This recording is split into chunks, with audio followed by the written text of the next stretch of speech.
প্রার্থনা এই ধারাবাহিক অনুধ্যানের 46তম দিনের অনুধ্যানে প্রথমেই ঠাকুর মা এবং স্বামীজির চরণে প্রণাম জানাই প্রাণারাম ইউটিউব চ্যানেলের মাধ্যমে এই বিশ্ব মহামারীতে 46 দিন ধরে যারা আমরা সবাই ঠাকুর মায়ের চরণে সমবেত হয়েছি সেই পরম শ্রদ্ধেয় ভক্ত অনুরাগী বৃন্দের চরণে আমার ব্যক্তিগত শ্রদ্ধা এবং প্রণাম। আমরা ধারাবাহিকভাবে এই প্রার্থনার বিভিন্ন পর্বে বিভিন্ন আলোচনায় শ্রী মায়ের কথায় উল্লেখ করেছি যে সেই ইতর পোষা পাখিটারও মা হচ্ছেন শ্রী মা। অর্থাৎ আমরা সাধারণভাবে যখন আলোচনা করি তখন স্বভাবতই এই মানুষের কথা, প্রাণী জগতের কথা, ব্যবহারিক জীবনে কি করে আমাদের ধর্ম আচরণ করা, বিভিন্ন মহাজনদের কথা, মহাপুরুষদের কথা, লীলা পার্ষদদের কথা, ধ্যানের কথা, গায়ত্রী মন্ত্রের কথা, শুদ্ধা ভক্তির কথা এবং গঙ্গা স্নান, এই বিভিন্ন পর্বে আমাদের এই অনুধ্যানগুলি ঠাকুর মা স্বামীজিকে স্মরণ করার পাশাপাশি এই বিভিন্ন পর্যায়ের আলোচনা আমাদের মনকে সমৃদ্ধ করেছে। আজ আমরা একটু অন্যভাবে, একেবারেই অন্যভাবে আলোচনা করব যে অধ্যাত্ম জীবনে এই কুকুরের কি ভূমিকা রয়েছে। স্বভাবতই আমাদের মনে হয় যে এই অধ্যাত্ম জীবন আবার কুকুর, একেবারে এই হীন স্তরের জন্তু যাকে দেখলে রাস্তায় আমরা ভয় পাই, কখনো ঢিল তুলে ছুঁড়ে মারতে যাই, কখনো বা সে ক্ষেপে এগিয়ে আসে। কিন্তু এই অধ্যাত্ম জীবনের কুকুর এইটি ভাবলেও আমাদের সত্যি সত্যি ভাবায়, সেই তাৎপর্য আমাদের একটা অন্যদিকে মাত্রা নিয়ে যায় যে আমরা কি করে বুঝতে পারবো সত্যি সর্বভূতে ভগবান রয়েছেন। এবং শুধু রয়েছেন নয়, এই কুকুর কতটা আধ্যাত্মিক শক্তি সম্পন্ন মানুষের দেহ থেকে যে জ্যোতি নির্গত হয় সেটি বুঝতে পারে। এই রিয়েলাইজেশন পাওয়ার বোধহয় ভগবান তাদের দিয়েছেন। আমার এই গল্পের বা এই কাহিনীর শুরুতেই, অনুধ্যানের শুরুতেই একটি কাহিনী গল্পের কথা মনে পড়ছে। সেটি এরকম যে একবার মানুষ ভগবানের কাছে গেছেন। তো মানুষ সর্বদাই ভগবানের কাছে চায়।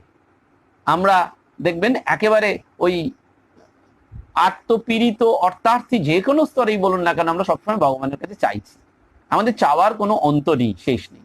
তো মানুষ ভগবানকে গিয়ে বলছে, ভগবান এই 20 বছর তো বেশ লাফালাফি করলাম, তো আমার যৌবন কালটা একটু বাড়িয়ে দাও। ভগবান তিনি সর্বব্যাপী, সর্বশক্তিমান, তিনি তো কখনো পক্ষপাতিত্ব করেন না। তো তিনি মানুষের এই প্রার্থনা শোনার সাথে সাথেই বললেন, দাঁড়াও আমি একটু সার্ভে করে আসি, সমস্ত প্রাণী জগতের মধ্যে ঘুরে গিয়ে দেখি তারা কি বলছে।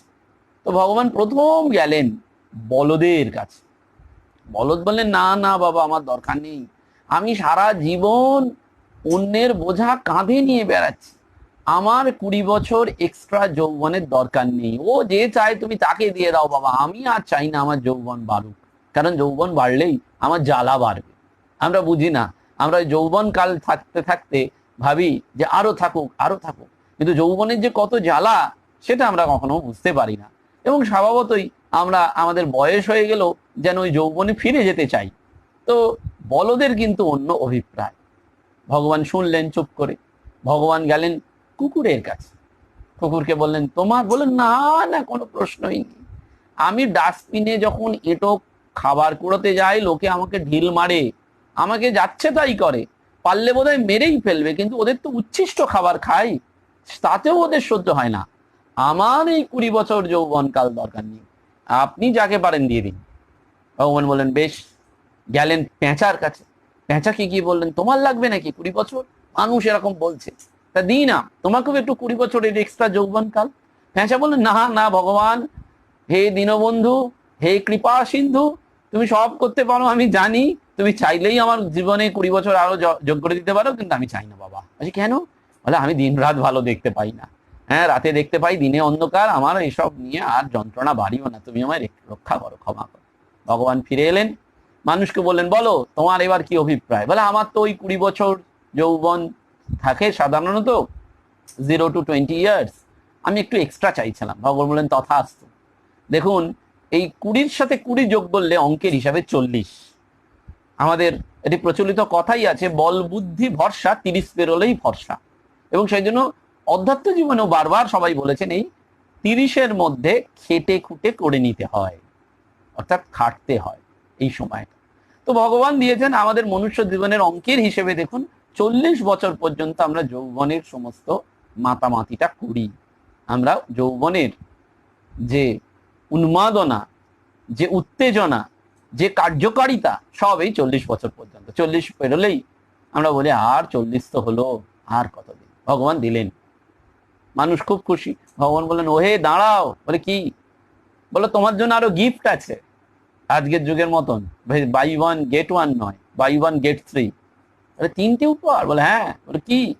বলে দেখো, ওই যে বলদ, ও 20 বছর নিল না, আমি তোমাকে ওর থেকে 20 বছর দিলাম। যোগ করুন, মানুষের জীবনে 40-এর সাথে 20 যোগ করলে কত হয়? 60। ওই 60 বছর পর্যন্ত সংসারের জোয়াল টানতে হয়। 40-এও যখন ওই সংসারের স্ত্রী, গিন্নি, বাড়ির মা, বাবা, ভাই বোন, না যা তুই একটু বাজারটা করে নিয়ে আয়, যাও তুমি একটু এই নিয়ে আসো, ওই জোয়াল টেনে যাচ্ছেন, হুঁশ নেই। শ্রী রামকৃষ্ণ বললেন কলকাতার লোকগুলো সব এই পোকার মতন কিলবিল করছে। কি উপমা!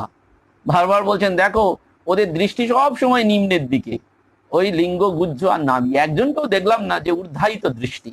এই শ্রী রামকৃষ্ণ বলছেন ওই বলদের মতন খাটতে খাটতে আমরা ঝলসে যাচ্ছি। বলছেন তারপর বলে দাঁড়াও দাঁড়াও, ওই 60-এর সাথে পরের 20, ওটা কুকুরের থেকে দিলাম। কুকুর? যে হ্যাঁ। বলে কেন? বলে কুকুর যেমন ডাস্টবিন থেকে খায়, তোমাদেরও তো ওই 60-এর পর যখন ডায়াবেটিস ধরা পড়ে, ফ্রিজটা খুলে লুকিয়ে যখন মিষ্টি খেতে যাও, বাড়ি থেকে যখন একটা ফলের জায়গায় 2টো ফল খেতে যাও, তখন ওই নাতি নাতনি, ছেলে, ছেলের স্ত্রী সব বলে কি বাবা, কি মা, এই বুড়ো বয়সেও লোভ গেল না, আবার চুরি করে খাওয়া, লুকিয়ে খাওয়া ইত্যাদি নানান। ওই কুকুরের মতন ব্যবহার সমাজে তোমায় পেতে হবে, সংসারে তোমায় পেতে হবে। ওই 40-এর সাথে 20 যোগ করলাম, 60-এর সাথে 20 যোগ করে দিলাম 80। ওটা কুকুর তোমাকে গিফট করলো যেন। হ্যাঁ। বলে তারপর থার্ড গিফট? বলে ওটা তো পেঁচা দিল। 80-র সাথে 20 যোগ করো, 100। এই 100 বছরের জীবনে ওই পেঁচার মতন যখন দিন রাত দেখতে পাবে না, চোখে যখন ক্যাটারাক্ট পড়ে যাবে, ছানি পড়ে যাবে, তখন তোমার মনে হবে ও কেন চেয়েছিলাম যৌবন কাল। ভগবান মানুষকে এই 100 বছর দিলেন। প্রচলিত এই রূপক কাহিনী আমাদের বারবার স্মরণ করিয়ে দেয় ওই 60 থেকে 20, যেটি যেন ভগবান আমাদের কুকুরের কাছ থেকে গিফট করলেন। এটি প্রচলিত রূপক ধর্মী গল্প, কিন্তু এর মধ্যে দিয়ে জীবনের একটি সত্য নির্বাপিত হয়, একটা সত্য দোতিত হয়, যে দোতনার মধ্যে থাকে যে সত্যি আমাদের মানুষের জীবনটা ওই যে সেই পশু সত্তা থেকে মনুষ্য এবং মনুষ্যত্বের দেবত্ব, যেটি ধর্মের একটি রূপ, যেটি ধর্মের একটি যাত্রাপথ, যেটি ধর্মের একটা অভিযাত্রা। এই অভিযাত্রার মুখে আমাদের শাস্ত্র বারবার কুকুরকে বলছেন যে সারমেয়। আদি ঋগ্বেদে এই কুকুরের প্রথম উল্লেখ রয়েছে সারমেয় শব্দে। কারণ সারমেয় শব্দটি হচ্ছে সরমা জাত। পুরাণে এই স্বর্গের কুকুরকে সারমেয় এবং কুকুর বা পশু সমাজের মাতাকে সরমা বলা হয়েছে। অর্থাৎ আমরা যাদের এই ঢিল ছুটছি, যাদের থেকে এরকম ভাবছি, শাস্ত্র কিন্তু তাদের অন্য স্তরে রাখছেন, বলছেন সরমার জাত, এবং সেই জন্য তারা সারমেয়। আদি ঋগ্বেদে এই কুকুরের কথা আমরা পাই। একে দেবশুনিও বলা হয়, দেবশুনি বলা হয়। এবং গীতাতে বারবার বলা হচ্ছে বিদ্যা বিনয় সম্পন্নে ব্রাহ্মণে গবি হস্তিনী শুনি চৈব স্বপাকে চ পণ্ডিতা সমদর্শিন। বলছেন কাকে আমরা পণ্ডিত বলবো? সাধারণত পণ্ডিত শব্দটি এসছে পণ্ডা যুক্ত ইত। যদি আমরা এই শব্দটিকে বিশ্লেষণ করি তাহলে পণ্ডা যুক্ত ইত। পণ্ডা মানে যার বেদজলা জ্ঞান রয়েছে, বহু পাঠ করেছেন, বহু ইউনিভার্সিটি কলেজের ডিগ্রি রয়েছেন, তাকে আমরা আক্ষরিক অর্থে পণ্ডিত বলি, কিন্তু তিনি পণ্ডিত নন। যার এই বেদজলা জ্ঞান, বেদ জ্ঞান হয়েছে, সেই তিনি কিরকম হবেন সেটি ভগবান গীতায় বলছেন বিদ্বান ও বিনয়ী সেই হবেন যিনি ব্রাহ্মণ, গরু, হস্তি, কুকুর এবং চণ্ডালকে সমান দেখবেন। এই 5 জনের কথা বলে দিলেন। ব্রাহ্মণকে দেখবেন, গুরুকে দেখবেন, হস্তিকে দেখবেন, কুকুরকে দেখবেন এবং চণ্ডালকে এই ব্রহ্মজ্ঞানীগণ সমদর্শী দেখবেন। সেই জন্য বললেন বিদ্যা বিনয় সম্পন্নে ব্রাহ্মণে গভীহস্তিনী শুনি চৈব। ওই যে শুনি, দেব শুনি কুকুর, সেই শুনি চৈব স্বপাকে চ পণ্ডিতা সমদর্শিনা, বলছেন তিনিই ব্রহ্মজ্ঞান সম্পন্ন। গীতাতে বলছেন ওই কুকুরের মধ্যে থেকেও দেখতে হয়। আমরা এই যুগে লীলা প্রসঙ্গে সেই ঘটনার কথা পাই। আমরা জানি যে ঠাকুরের কাছে সেই এক জ্ঞানোন্মাদ সাধু আসেন, দেখতে পিশাচের মতন, উলঙ্গ, লীলা প্রসঙ্গে আমরা পাচ্ছি উলঙ্গ, গায়ে ধুলো, বড় বড় নখ এবং গায়ে মরার কাঁথার মতন একটা কাঁথা। কালীঘরের সামনে দাঁড়িয়ে দর্শন করতে করতে এমন স্তব পড়লো যে মন্দিরটা কাঁপতে লাগলো। মা প্রসন্না হয়ে হাসতে লাগলেন। কাঙালিরা যেখানে প্রসাদ পায় সেখানে তাদের সঙ্গে প্রসাদ পাবে বলে বসতে গেল, কিন্তু ওই রকম চেহারা দেখে তারাও তাকে বসতে দিল না, তাড়িয়ে দিল। তারপর দেখি প্রসাদ পেয়ে সকলে যেখানে উচ্ছিষ্ট পাতা ফেলছে সেখানে বসে কুকুরদের সঙ্গে এঁটো ভাতগুলো খাচ্ছে। একটা কুকুরের ঘাড়ে হাত দিয়ে রয়েছে, আর আরেকটা পাতে ওই কুকুরটা খাচ্ছে আর সেও খাচ্ছে। অচেনা লোক ঘাড়ে ধরেছে, কুকুর কিন্তু কিছু বলছে না বা পালাতেও চেষ্টা করছে না। তাকে দেখে মনে হলো, ভয় হলো, শেষে আমারও এরকম উন্মাদ অবস্থা হবে নাকি। হৃদুকে বললাম সে উন্মাদ নয়, সে জ্ঞানোন্মাদ। হৃদু তাকে পেছনে পেছনে দৌড়লো। ওই জ্ঞানোন্মাদ সাধুর পেছনে পেছনে কে দৌড়চ্ছেন? শ্রীরামকৃষ্ণের ভাগ্নে ওই হৃদয় রাম। ঠাকুর তাকে বুঝতে পেরেছেন, কিন্তু যে জ্ঞানোন্মাদ, দেখতে পাগলের মতন, ওই যে পরমহংসের অবস্থা কথামৃতে পাচ্ছি, জড়বৎ, বালকবৎ, পিশাচবৎ এবং উন্মাদবৎ, সেই অবস্থা হচ্ছেন ওই জ্ঞানোন্মাদ। হৃদু পেছনে পেছনে দৌড়ে বলল কিছু উপদেশ দিন। তখন কিছু বললেন না প্রথমে, তারপরে হৃদু তাকে জোর করে চেপে ধরলেন। তখন তিনি সঙ্গে সঙ্গে বললেন যে ওই রাস্তার ধারে নর্দমার জল দেখিয়ে বললেন, এই নর্দমার জল আর গঙ্গার জল যখন এক বোধ হবে তখন সমান পবিত্র জ্ঞান হবে, তখন পাবি। দেখুন, অর্থাৎ ভেদাভেদ থাকবে না। গঙ্গার জল এবং নর্দমার জলের মধ্যে কোনো ভেদাভেদ থাকবে না। স্বামীজি বলবেন পাপী নারায়ণ, তাপী নারায়ণ, দরিদ্র নারায়ণ, লুচ্চরূপ Narayan, let this be your god.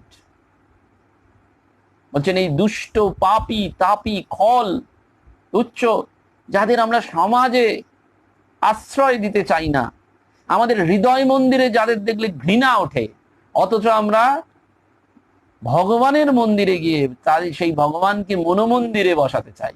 কিন্তু হৃদয় মন্দিরের যে ঘৃণা, ওই মনোমন্দিরের দেবতার প্রতি যে বর্ষিত হয়, সেটি আমরা কখনো ভেবে দেখি না। সেই জন্য বলে দিয়ে গেলেন এই জ্ঞানোন্মাদ সাধু, যিনি কুকুরের ঘাড়ে হাত রাখছেন, কুকুরের সাথে বসে ইঁটো পাতা থেকে খাবার খাচ্ছেন, তিনি ওই আশ্চর্য সত্যটি বলে দিয়ে গেলেন। কি সেই সত্য? বললেন যখন ওই নর্দমার জল আর গঙ্গার জল সমান জ্ঞান হবে, পবিত্র জ্ঞান হবে, তখন তুমি তাকে পাবে। এই দিন দিব্য উন্মাদ সাধুর সাথে সাথে আমাদের বারবার মনে পড়ে হরি মহারাজের কথা। স্বামী তুরীয়ানন্দজি বলছেন সব হিপনোটিজম, মায়ার খেলা। তুমি হিপনোটিজম করা দেখেছো? ডাঙায় সাঁতার কাটতে বললে সাঁতার কাটে। মহামায়া তোমাদের সব মায়া মুগ্ধ করে রেখেছেন। বিদ্যা মায়া এবং অবিদ্যা মায়া, এই দুইটি হিপনোটিজম। বলছেন স্বামীজির গল্প জানো তো? এক মুসলমানের খাবার শেয়ালে খেয়ে গিয়েছিল। ওরা শেয়ালকে বড় অসুচি বলে মানে। তো মুসলমান মোল্লার কাছে গিয়ে ব্যবস্থা চাইলেন। মোল্লা কি করলেন? মোল্লা বললেন কুকুর হচ্ছে শেয়ালের শত্রু, কুকুর দিয়ে যদি খাবারটা আবার খাইয়ে দিতে পারো তাহলে সব শুদ্ধ হয়ে গেল। সবাই তখন হাসছেন।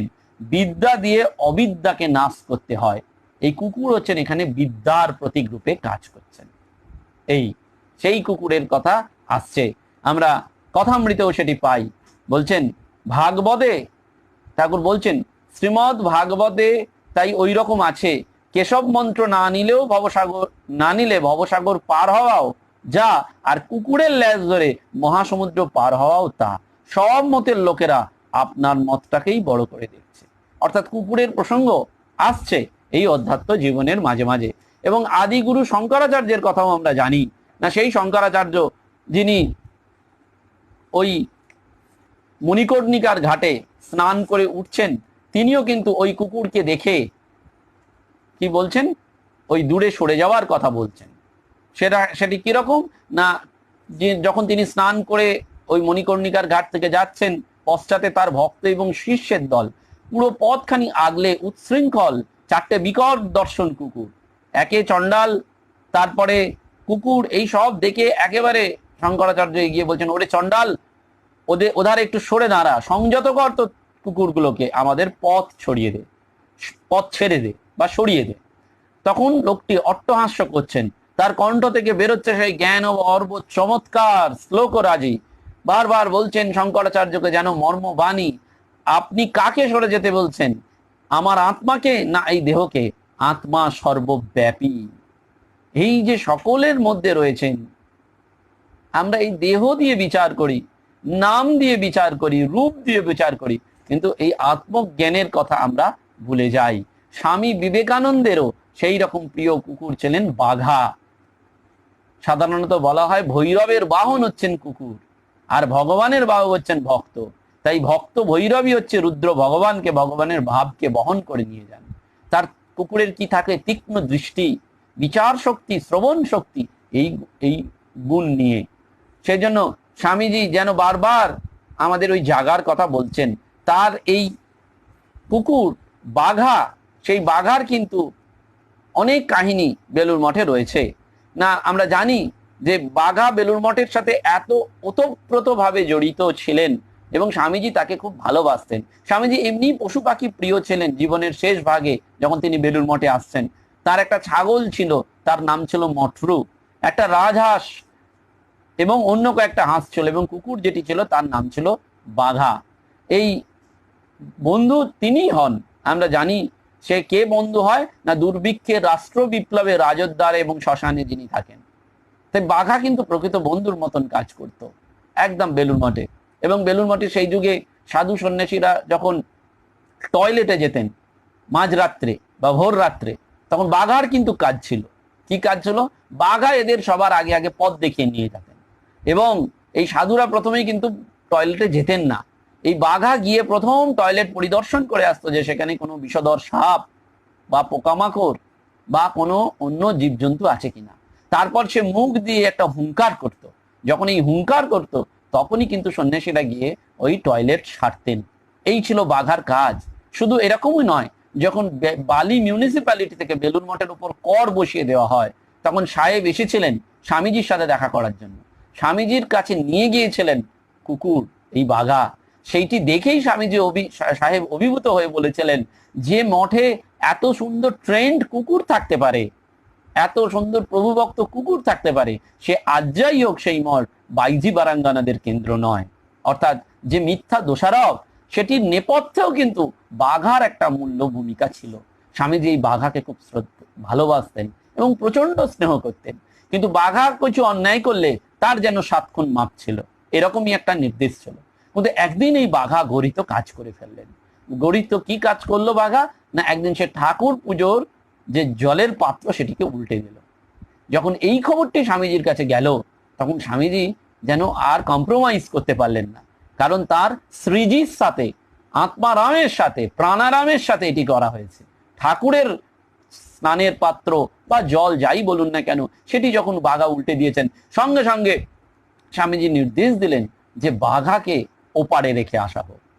তো বাঘা তো প্রথমে যেতে চায় না, তাকে জোর করেই প্রায় বরানগরে রেখে আসা হলো। বাঘা সারাদিন বরানগরের বিভিন্ন রাস্তায় রাস্তায় ঘুরছে, কিন্তু তার মন পড়ে আছে ওই মনো চলো নিজ নিকেতনে। তার আপন ঘর যে ঠাকুরের জায়গা, তার আপন ঘর যে স্বামীজির পদযুগল, এ কথা ভাবলেই আমাদের সত্যি সত্যি যেন মন শিহরিত হয়ে ওঠে। এই ভাবন বেগ বা ভাবাবেগে যখন আমরা সেই দৃশ্যটি ভাবি, যে সেই গোধূলি যখন সূর্য অস্তমিত, আকাশে যেন সূর্যের সেই রক্তিম আভাত ফেটে পড়ছে, আর বাঘা সে ছটফট করছে, কখন আমি প্রভুর কাছে যাব, কখন আমি আমার প্রিয়জনের কাছে যাব। বাঘাকে কেউ নৌকোয় তুলছে না, সে যুগে তো নৌকো ছিল, কিন্তু বাঘা না, তার নানান মুখবিকৃত কঠিন কঠিন সমস্ত শব্দ মুখ থেকে, তার যা জীব সুলভ জান্তব শব্দ, সেগুলি প্রয়োগ করে কোন একটি মাঝির নৌকো করে চলে এসেছে বেলুড় মঠে। সন্ধ্যা ঘনিয়ে এসছে, বাঘা লুকিয়ে আছে, কারণ জানে বাঘা স্বামীজিকে, দুজন দুজনকে খুব ভালো মতো জানে। সেই জন্য ওই বাঘা লুকিয়ে আছে যে পাছে স্বামীজি দেখতে পেলেই তাকে আবার কোনো তিরস্কার করে। চুপ করে রয়েছে। বাঘা জানেন যে স্বামীজি ভোর রাত্রে উঠে প্রাতকৃত্য সম্পাদন করতে যান। বাঘা ঠিক জানে কোথায় স্বামীজি যান, কিভাবে যান। যখন ওই বাথরুমে স্বামীজি প্রবেশ করবেন, বাঘা কোথা থেকে এসে কুঁই কুঁই করে স্বামীজির পায়ে নতজানু হয়ে যাচ্ছেন। তার ভাব দিয়েটি যে প্রভু, এবারটার মতন ক্ষমা করে দাও, আমি তোমার ক্ষমার অযোগ্য কাজ করেছি, আমি বুঝতে পারিনি, কিন্তু তুমি আমায় ক্ষমা করে দাও। যখন ভক্ত এই ভগবানের চরণে লুটিয়ে পড়েন, সে কুকুর পর্যন্ত তার ভাষা ভগবান বোঝেন। আর স্বামীজি, তিনি তো ক্রান্তদর্শী ঋষি, প্রফেট, তার কাছে তো কোনো ভেদাভেদ নেই। তিনি তো বলতে পারেন, I am broadening out with the universal love which is nothing but the god itself. আমি নিজেকে সেই সর্বব্যাপী ভালোবাসায় পরিণত করেছি, যে ভালোবাসা শুধু মানুষের জন্য নয়, যে ভালোবাসা সর্বজীবে, সর্বকালে, সর্বজনের জন্য যেন প্রবাহিত হচ্ছে। তাই বাঘা যখন এই শরণ নিলেন, তখন স্বামীজি তার পিঠে হাত চাবড়ে দিয়ে বললেন, বেশ বেশ, তুই যা, থাক। সঙ্গে সঙ্গে সন্ন্যাসীদের ডেকে বললেন, আজ থেকে বাঘা যতই কঠিন অন্যায় করুক না কেন, বাঘার কিন্তু এই মঠ থেকে তাড়িয়ে দেওয়ার কোনো জায়গা নেই। বাঘা যেন আনন্দে লেজ তুলে সেটি জানাতে লাগলেন। বেলুর মঠে আর একবার একটি ঘটনা ঘটেছিল, যে বাঘাকে সন্ন্যাসীরা পরিষ্কার মানুষের ভাষায় কোনো কথা বললেও সে শুনতে পারত। এবং উদাহরণস্বরূপ সেটি বলা যায় যে ওই ভগবান ঠাকুরের শ্রীরামকৃষ্ণদেবের জন্মোৎসবের সময় তখনও ঠান্ডা, এবং বড় বড় হাঁড়িতে সকালে চা বানাচ্ছিলেন মহেন্দ্রনাথ। সেই উনুনের পাশে অনেক গরম ছাই ছিল, তাতে বাঘা আরাম করে শুয়েছিল। হাঁড়ির জল কানায় কানায় ভর্তি হওয়ার ফলে হঠাৎ জল কমানোর জন্য, অন্য মনস্কতার জন্য মহেন্দ্রনাথ বাঘার গায়ে একটু জল ফেলে দিয়েছিলেন। যেই না বাঘার গায়ে ফুটন্ত জল পড়লো, সঙ্গে সঙ্গে ভীষণ আর্তনাদ করে বাঘা ছুটে গেল। সন্ন্যাসীরা লাফিয়ে উঠলেন, কি হলো, কি হলো, ভাগার এই কি হলো? সঙ্গে সঙ্গে মহেন্দ্রনাথ বুঝতে পারলেন, কারণ এরা তো তাকে বুঝতে পারেন।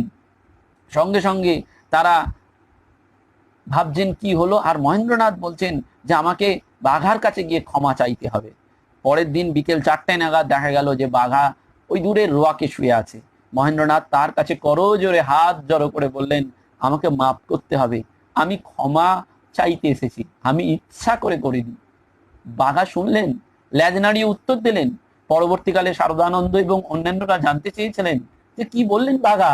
মহেন্দ্রনাথ বললেন, অজান্তে হয়েছে, এতে কোনো অপরাধ হয়নি, এতে তোমার শঙ্কিত হওয়ার কিচ্ছু নেই। এইটি যেন ওই বাঘা জানিয়ে দিলেন। সেই বাঘার সম্পর্কে সেই জন্য বেলুর মঠের সন্ন্যাসীরা বিশ্বাস করতেন যে বাঘা একজন অজ্ঞাত আধ্যাত্মিক গুণসম্পন্ন মানুষ। তার আকৃতিটা কুকুরের মতন, কিন্তু কথা, মুখভঙ্গি, কাজ, বুদ্ধি সব ছিল এই মানুষের মতন। স্বামী শারদানন্দ, শিবানন্দ, প্রেমানন্দ সবাই বাঘাকে সাধারণ কুকুর বলে মনে করতেন না। শারদানন্দ বারবার বলতেন, কি জানি বাবা, কে কি রূপ ধরে আসে, বোঝার তো উপায় নেই, কি দুর্ব্যবহার করে ফেলবো, ভয় লাগে বাবা। হয়তো আজ জন্মে ঠাকুরের কোনো ভক্ত টক্ত ছিল, ভুলে এই জন্মে এরকম হয়েছে। বাঘার সবকিছুই মানুষের মতন, আকৃতিটা শুধু কুকুরের মতন। এই বাঘা যখন অন্তিম শয্যা আসে, তখন তাকে একটা ঝুড়ির মধ্যে গোয়াল ঘরের চাতালে রাখা হয়েছিল। তখন স্বামী প্রেমানন্দজি বলেছিলেন যে বাঘার অন্তিম সময় আসন্ন, কারুর উচ্ছিষ্ট আহার বাঘাকে দিতে হবে না, ওকে ঠাকুরের প্রসাদ দিও। এবং বাঘার যখন অন্তিম সময়, তখন বাঘা জানিয়ে দিচ্ছিল বেলুর মঠে ঠাকুরের মন্দিরের যে প্রথম গৃহ, সেই সিঁড়ির প্রথম ধাপে মাথায় রেখে এবং দেহটা চাতালে রেখে বাঘা পরম নিশ্চিন্তে থাকতো, যেন বুঝিয়ে দিত যে তোমায় ছাড়ুক, আমি তোমায় ছাড়বো না ঠাকুর, আমি তোমায় ছাড়বো না। আমার অন্তিম সময় তুমি ওই রসিক ম্যাথরের জন্য আসবে, তুমি ওই দেহধারী মানুষ ভক্তদের জন্য আসবে, আর আমি কুকুর বলে অবহেলা। সেইটি এই সাধুরাও বুঝতে পেরেছিলেন। সেই জন্য তার মৃত্যুর পর যখন দেহটা গঙ্গায় ভাসিয়ে দেওয়া হয়েছিল, সন্ন্যাসীরা লক্ষ্য করলেন যে সেই দেহ ভাটার টানে বহু দূরে চলে গেল, জোয়ারের টানে আবার বেলুর মঠের ওই তীরে বাঘা যেন বারবার নতজানু হয়ে তার অন্তিম প্রণতিটা ঠাকুরের চরণে দিয়ে যাচ্ছিল। তখন সন্ন্যাসীরা বললেন, না, বাঘাকে ভাসানো নয়, ওই গঙ্গার ধারে চন্দন গাছের গোড়ায় মাটি খুঁড়ে বাঘার দেহকে সমাহিত করা হলো। বাঘা খাবার প্রত্যাশায় মঠে আসেনি, কুকুরের আহার্য যে লোভের খাদ্য সেটা সে পেত না, আদর ভালোবাসা গামাখামাকিও যে সবাই তার সাথে করতো তা নয়। কিন্তু মহেন্দ্রনাথ খুব ব্যক্তিগতভাবে লিখেছেন, যেটি আমাদের ভাবায় যে অধ্যাত্ম জীবনেও কুকুরের ভূমিকা কোথায়। বলছেন, কুকুরের ভিতর একটি শক্তি দেখিয়াছি, যদি কোনো ব্যক্তি এক মনে কিছুদিন জপ করে এবং জপ উদ্ভূত শক্তি আভারূপে বহির্গত হইয়া কিছু দূর পরিব্যাপ্ত হয়, কুকুর অজানা হইলেও সেই ব্যক্তির বড় অনুগত হয়। সে খাবারের প্রত্যাশা করে না, সে আদরের প্রত্যাশা করে না, কিন্তু এই আভাকে সে বড় পছন্দ করে। এই জন্যেই কুকুর রুদ্র বা ভৈরবের বাহন। স্বামীজির দেহ থেকে যে জ্যোতি, যে আভা বেরোতো, সেই স্পিরিচুয়াল হ্যালো আমরা বুঝতে না পারলেও কুকুর রূপী ওই বাঘা বুঝতে পারত। তাই সে স্বামীজির কাছে গিয়ে সেদিন ওই করুণা ব্যঞ্জক শব্দ প্রয়োগ করে স্বামীজির কাছে ক্ষমা চেয়েছিল। এই ধন্য ভাগার জীবন। মহাপুরুষ মহারাজের এইরকম একটি কুকুর ছিল, যার নাম ছিল কেলো। তিনি ওই কেলোকে দেখিয়ে বলতেন, এই হচ্ছে আমার কুকুর। আর ঠাকুর ছবির দিকে তাকিয়ে নিজেকে দেখিয়ে বলতেন, আমি হচ্ছি ওর কুকুর। অর্থাৎ ওই গুরু কা দুয়ার মে কুত্তা কা মাফিক পাড়া রাও, গুরুর দুয়ারে কুকুরের মতন পড়ে রাখো। ওই প্রভু ভক্ত কুকুর যেমন কোনো অবস্থাতেই প্রভুকে ছেড়ে যায় না, সেই রকম। সেই জন্য তিনি ওই কালী পুজোর দিন মহাপুরুষ মহারাজ কি করতেন, যখন সব রকমের প্রসাদ তার কাছে আনা হতো, তিনি একটু একটু করে সব প্রসাদ আঙুল দিয়ে খেতেন এবং ওই মহাপ্রসাদরা বলতেন, ওইটা ওই কুকুরদের জন্য রেখে দাও, ওদের তো আর কেউ দেবে না, তাই ওরাও ওটা আশা করে। এটি যেমন ওই ঠাকুরের পার্শ্বদের ছিল, তেমনি পরবর্তীকালে আমরা জানি স্বামী কল্যাণানন্দজি মহারাজ, সেই কল্যাণানন্দজি মহারাজের একটি কুকুর ছিল যার নাম ছিল ভুলু। এবং এই ভুলু সেবাশ্রমে বারবার ঘুরে বেড়াতো। সেবাশ্রমের ওই বিস্তীর্ণ এলাকায় যখন কেউ কল্যাণানন্দজির খোঁজ নিতেন, তখন সবাই বলতেন যে মহারাজকে পেতে গেলে ভুলু কোথায় আছে তা দেখো। ভুলুকে জানতে পারলেই ওই কল্যাণানন্দজিকে জানতে পারা যাবে। কারণ এই কল্যাণানন্দজিকে খুঁজতে গিয়ে যতটা সময় হবে, ওই ভুলুকে ডাকলেই ভুলু এসে জানিয়ে দেবে কল্যাণানন্দজি কোথায়। এবং এই সেবাশ্রমে যখন একবার চোর আসে, সেই চোরকেও জব্দ করে কিন্তু ভুলু। সে খাবার ডাইনিং হলে, অর্থাৎ খাবারের জায়গায় খাবার ফেলে দিয়ে একটা চোর যখন আসে, তখন তাকে সশব্দে দৌড়ে যায় এবং অতিথিশালা পর্যন্ত কি হয়েছে শুনেছে ব্যাপারটা বুঝতে পেরে সেখানে গিয়ে চোরকে তাড়িয়ে আসে। এবং সত্যি কথাই এই কুকুরের জন্যে যে ফিলিংস, সেইটি আমরা আধ্যাত্ম জীবনে দেখতে পাই। এবং পরবর্তীকালে এই ভুলুর যখন খুব শরীর টরীর খারাপ হয়েছিল, তখন যখন কেউ কেউ জিজ্ঞেস করেছিলেন যে এই কুকুরের কি হবে, কে তাকে দেখবে, তখন কোনো কোনো ব্রহ্মচারী উঠে বলেছিলেন, আমি ভুলুর দেখাশোনা করব, যেভাবে বলবেন সেইভাবেই করব, এই নিয়ে কোনো দুশ্চিন্তা করতে হবে না।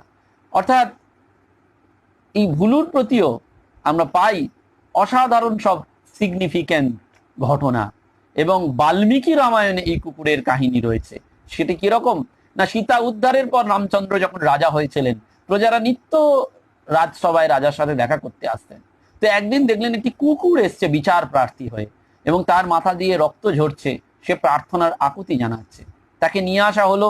সে রাজার সম্মুখে হাবভাব প্রকাশ করে বললেন, বৃদ্ধ হয়েছি, রাস্তায় অসুস্থ হয়ে কুণ্ডলী হয়ে পাকিয়ে শুয়েছিলাম, তো এক ব্রাহ্মণ দ্রুতগতিতে আসতে গিয়ে তাড়াতাড়ি রাস্তা থেকে সরে যেতে পারিনি বলেই সে আমাকে নিরীহভাবে লাঠি দিয়ে নৃশংস হত্যা মতন যেন মেরেছে। তখন রামচন্দ্র বললেন, ওই ব্রাহ্মণকে ডেকে নিয়ে আসা হোক, তাকে শাস্তি দিতে হবে। কিন্তু কে শাস্তি দেবে? তাকে নিয়ে আসার পরে সবাই বললেন যে কে শাস্তি দেবে? তখন ব্রাহ্মণ বললেন যে দেখুন, প্রতিদিনই এইভাবে কুকুরটি আমার রাস্তা অবরোধ করে থাকে, আজ আমি ব্যস্ত ছিলাম, বারবার বলাতেও সরেনি, তাই এই শাস্তি দেয়া। রাজা বললেন, কিন্তু অবোধ দুর্বল জন্তুকে মারা তো অন্যায়। কিন্তু ব্রাহ্মণ সমস্ত নীতির বাইরে, কে তখন ব্রাহ্মণকে শাস্তি দেবে? তখন এই কুকুরকেই জিজ্ঞেস করা হলো যে কি শাস্তি দেয়া হবে। কুকুরটি বললেন, উনি ভিখারি ব্রাহ্মণ, ওনার ধনের ভীষণ প্রয়োজন, সেই কারণে দুর্বলের উপর ওনার এত শাসন, দুর্বলকে শোষণ। তো যাই হোক, ওটা মেটাতে উনি করেছেন, তো ওখানে ওনাকে এখন এমনি শাস্তি না দিয়ে ওকে কলিঞ্জরের মঠের মহন্ত করা দেওয়া হোক। মহন্ত। তখন সবাই অবাক, সবাই বলছেন শাস্তির পরিবর্তে এ তো পুরস্কার, একটা ব্রাহ্মণ তাকে মহন্ত করে দেওয়া হলো। তখন কুকুর বললেন, আমি গত জন্মে ওই মঠের মহন্ত ছিলাম, নানান কুকীর্তি কুকর্ম করার পরিপ্রেক্ষিতে এই জন্মে এই হীন অস্পৃশ্য কুকুর জনিতে আমার জন্ম হয়েছে, এবং সকলের কাছে এভাবে ঘৃণ্য ব্যবহার পাওয়া, কর্মফল সকলকেই ভোগ দেওয়া হবে। অর্থাৎ এক্ষেত্রে ওই বাল্মীকি রামায়ণে আমরা যেটা পেলাম সেটা হচ্ছে কুকুরের জাতিস্বরত্ব। কুকুর জাতিস্বর, সেইটি আমাদের জানিয়ে দিয়ে যাচ্ছেন। এবং সেটি এই কুকুরের প্রতি সমস্ত প্রভুপাদ, বিজয় গোস্বামীর ভক্তরাজ কেলে ছিলেন, বামাখ্যাপার প্রিয় পার্ষদ ছিল কুকুরের দল, লোকনাথ বাবা ব্রহ্মচারী তিনি কুকুরকে ভালোবাসতেন, ভোলানন্দ গিরিজির কুকুর প্রীতি ছিল এবং বারবার বলতেন কেউ কেউ সেই জন্য যে ভোলানন্দ গিরিজির আশ্রমে কুকুর বেড়াল গরু হয়ে থাকাও যেন মহা তপস্যার ফল। তাকে সবাই স্নেহ করতেন এবং তন্ত্র সাধক বামাখ্যাপার দৃষ্টিতে কুকুর ছিল। শতপন্থ তালের পথে কুকুর, যুধিষ্ঠিরের সাথে ধর্মপথে কুকুর ছিলেন, স্বামী চিন্ময়ানন্দজি মহারাজের কুকুরের প্রতি প্রীতি ছিল এবং সর্বশেষ যার কথা বলা তিনি গ্রিক সন্ত ডায়োজেনেসের কথা, তিনি দার্শনিক ছিলেন এবং তারপরে সন্ত রোকর পরিব্রাজক জীবনে কুকুর কাহিনী ছিল, সন্ত ডন বস্কোর ছিল অলৌকিক কুকুর গিগ্রিয়, এরা সবাই ছিলেন। একজন গ্রামাফোন কোম্পানির মনোগ্রামে তিনিও কুকুরের কাহিনীর কথা বলেছিলেন। তিনি যখনই রেকর্ডিং করতে যেতেন HIV-তে তখনই দেখতেন যে ওই কুকুরটি বাইরে থাকতো। প্রভুর গানের রেকর্ড হয়েছে, রেকর্ডিং করতে যেত, তাই তিনি কুকুরকে বাইরে রেখে যেতেন এবং ও পাইলটের মতন এসে কুকুরটিকে ঘরে নিয়ে যেত এবং সেই কুকুরটি যেন এতটাই ছিলেন যে গ্রামাফোন স্পিকারের মাধ্যমে সে প্রভুর গান শুনতো এবং ভাবতো যে প্রভু কোথাও যায়নি, বেঁচেই রয়েছে। এই সমস্ত ভাব তাদের ছিল যেন প্রভু আমারও প্রাণসখা তুমি মোর। সেই গ্রিক ডায়োজেনিস তিনি দার্শনিক ছিলেন, তাকে লোকে বলতো সিনিক।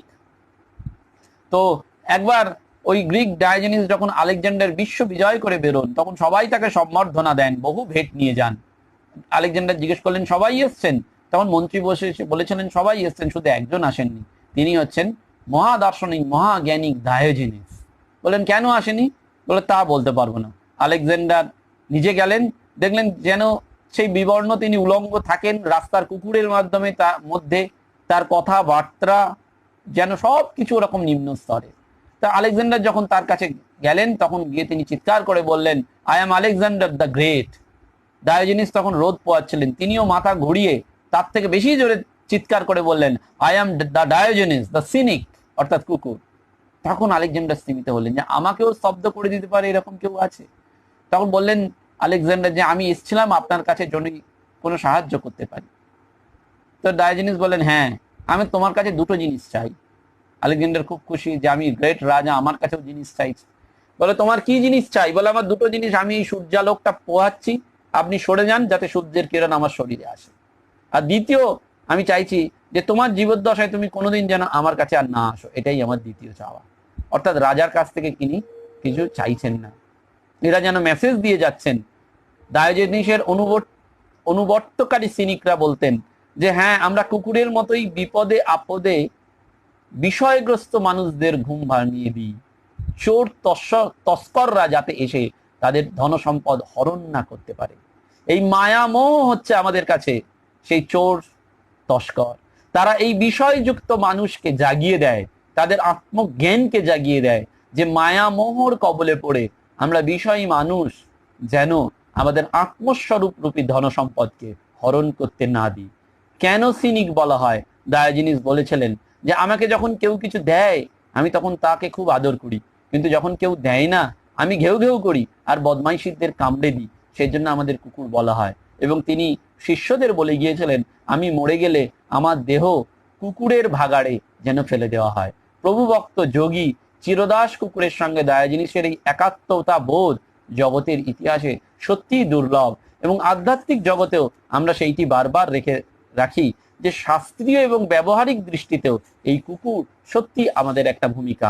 মা আনন্দময়ীও আমাদের সেইটি বারবার দেখছেন যে তিনি যখন একটি জায়গায় হরিণ লুট দিচ্ছেন, সেই হরিণ লুটে ভক্তরা যেমন বাতাসা কুড়িয়ে নিতে পারে, দুটো কুকুরও এসে ওই হরিণ লুটের মজা পেয়ে গিয়েছিল, তারা যেন ওই হরিণ লুটের বাতাসা খাচ্ছিল।